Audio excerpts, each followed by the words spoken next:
সুপ্রিয় নবম শ্রেণীর শিক্ষার্থীরা, আজকের এই ভিডিওতে আমরা দেখব যে তোমাদের নবম শ্রেণীর অর্ধবার্ষিক পরীক্ষার গণিত নমুনা প্রশ্নটি এবং সাজেশন আমরা এই ভিডিওতে দেখব যে তোমাদের পরীক্ষার মধ্যে 100% কমন আসতে পারে ইনশাআল্লাহ।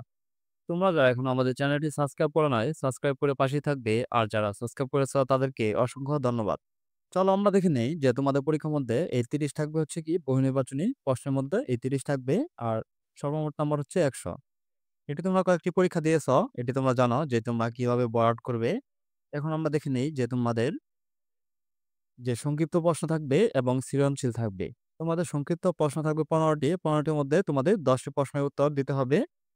আর তোমাদের সৃজনশীল থাকবে, এই সৃজনশীলের মধ্যে 5টি সৃজনশীল তোমাদের দিতে হবে। এখন তোমাদের যে সংক্ষিপ্ত প্রশ্ন আছে, এখানে দেখো 1 থেকে 15টি প্রশ্ন। এই 15টি প্রশ্নের মধ্যে যেকোনো তোমরা 10টি দিবে। একেকটি মান হচ্ছে 2 করে। তারপর হচ্ছে সৃজনশীল। এখানে তোমাদের এখানে দেখো প্রত্যেক বিভাগকে ন্যূনতম 1টি করে মোট 5টি প্রশ্নের উত্তর দিতে হবে। ক বিভাগে থাকবে তোমাদের বীজগণিত, এবং খ বিভাগে থাকবে জ্যামিতি, এবং গ বিভাগে থাকবে ত্রিকোণমিতি ও পরিমিতি, আর ঘ বিভাগে থাকবে পরিসংখ্যান। এই হচ্ছে তোমাদের এই 4 বিভাগ থেকে মোট 5টি প্রশ্নের উত্তর দিতে হবে। এই হচ্ছে 50, আর এবং 20 হচ্ছে 70, আর এমসিকিউ থাকবে 30। এই হচ্ছে মোট তোমাদের এই 100 নম্বরের পরীক্ষা। এখন আমরা যে তোমাদের সাজেশনটি দেখে নেই। এখন আমরা যে তোমাদের নবম শ্রেণীর যে সাজেশনটি আছে সেটি আমরা দেখি।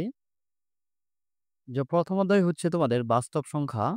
এখানে তোমাদের গুরুত্বপূর্ণ টপিকগুলো হচ্ছে আবৃত দশমিক ভগ্নাংশকে সাধারণ ভগ্নাংশে পরিবর্তন, আবৃত দশমিক ভগ্নাংশের গুণ ও ভাগ, নির্দিষ্ট দশমিক স্থান পর্যন্ত মান এবং নির্দিষ্ট দশমিক স্থান পর্যন্ত। তারপর হচ্ছে যে তোমরা অমূলত সংখ্যা। এখন তোমাদের যে ভিডিওটির যদি আমি প্রত্যেকটি আমি ভেঙে, ভেঙে বুঝায় দেই তাহলে তোমাদের ভিডিওটি অনেক লং হয়ে যাবে। আমি তোমাদের স্ক্রল করে দেখিয়ে দিতেছি যে এগুলো তোমরা পড়লে 100% কমন আসবে। তোমরা ভিডিওটি পজ করে আর এই প্রশ্নগুলো সমাধান করে নেবে। অমূলত সংখ্যার উদাহরণ 1 এ √3 এবং 4 এর মধ্যে 2টি অমূলত সংখ্যা নির্ণয় করো। উদাহরণ 2 এ √2 একটি অমূলত সংখ্যা। উদাহরণ 3 প্রমাণ করো যে √3 একটি অমূলত সংখ্যা। তারপর হচ্ছে দশমিক।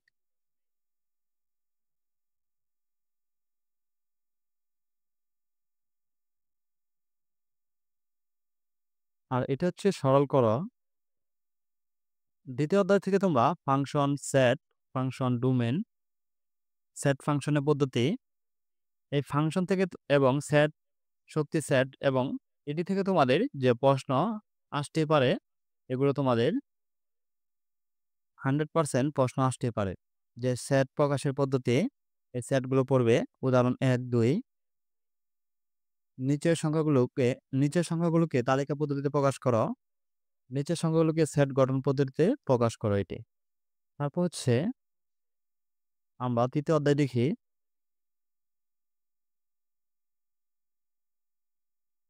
তৃতীয় অধ্যায় থেকে হচ্ছে যে বীজগাণিতিক রাশি, বর্গ সংবলিত সূত্র বলে, গণ সংবলিত সূত্র বলে। এখন দেখো যে উদাহরণ, বর্গের সূত্র প্রয়োগ করে 996 এর বর্গ নির্ণয় করো। উদাহরণ 2 a + b + c + d এর বর্গ কত? অনুশীলন করো। সূত্রের সাহায্যে বর্গ নির্ণয় করো। 3xy + 2ax, 4x - 3y, x - 5y + 2z। এটি তোমাদের এগুলো পড়ে নেবে। এগুলো তোমাদের পরীক্ষার মধ্যে আসতেই পারে।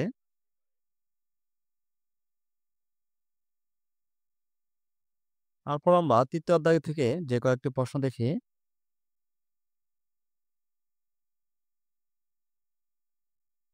তৃতীয় অধ্যায় থেকে তোমাদের সৃজনশীল প্রশ্ন, 2x² + y² এর মান নির্ণয় করো। x³ - y³ - 3x² + y² এর মান নির্ণয় করো। এগুলো তোমাদের আসতেই পারে।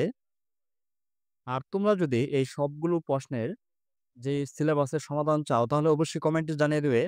তাহলে তোমাদের পরবর্তীতে এই প্রত্যেকটি সমাধান নিয়ে ভিডিও নিয়ে আসবো ইনশাআল্লাহ। ভিডিওটি অনেক লং হয়ে যাবে, তাই জন্য আমি তোমাদের স্ক্রল করে দেখিয়ে দিতেছি। তোমরা ভিডিওটি পজ করে সবগুলো প্রশ্ন সমাধান করলে আশা করি তোমাদের 100% কমন আসবে ইনশাআল্লাহ। তোমরা যদি এই সবগুলো প্রশ্নের সমাধান চাও তাহলে আমাদের কমেন্টে জানিয়ে দাও। তাহলে আমরা পরবর্তীতে তোমাদের যে লাইভ ক্লাস অথবা একটি ভিডিও নিয়ে আসবো যে সবগুলো প্রশ্ন সমাধান নেই। তোমরা যারা এখন আমাদের চ্যানেলটি সাবস্ক্রাইব করো নাই, সাবস্ক্রাইব করে পাশেই থাকবে। আর যারা সাবস্ক্রাইব করেছো তাদেরকে অসংখ্য ধন্যবাদ।